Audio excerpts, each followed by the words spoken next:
Some people feel like they should only do stuff for Black history just because it's February, but if you're gonna do something for your culture, you should do it all year, not just in February.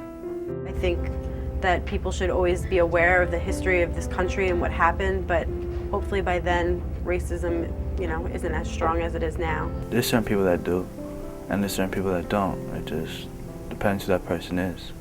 I believe that it should be over with. Like, it shouldn't be something that has to be looked up upon. Like, it should be part of our natural culture. Because people always judge people based on nationality.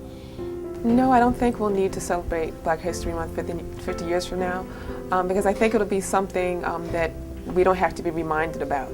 I believe so, only because of the simple fact of the matter is that it's been around, not too long, but long enough. But it's a pretty good thing for a lot of other cultures to experience, and I think it's a pretty good thing for Black people.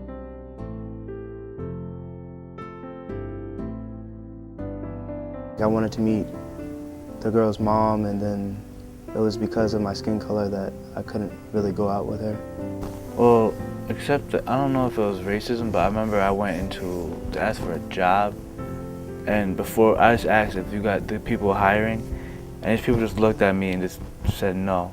Recently I had went into a bodega in my town, and that was the first time in my life that I've ever myself experienced racism, like directed towards me, and I really didn't even know what was going on. I went to order sandwiches and people were talking about me and they were laughing, and I didn't really know it was about me until I walked outside and my friend who was Spanish was like, oh, what they were saying was insulting me, saying like white girl.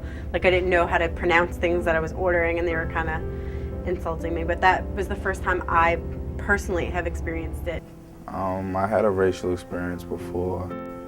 I had went to the movies, and my friends had gotten into it with some guys, and we called the police because my mom said she was gonna call the police. My mom was on her way up there, and the cop told me before she got there to go home, and I was 12 years old. I don't believe that racism will survive. I see racism as a disease, and like any other disease, they always find a vaccine for it. Something's gonna give. It's gonna die. Like they say, ignorance is bliss, but what can you do about it? It doesn't really matter to some people. Some people just wish Black people aren't even here in this world. Some people just never change. I feel like the color of your skin can stop you from fulfilling your dream. You can only let somebody get in your way, so I'm still going to fulfill my dream.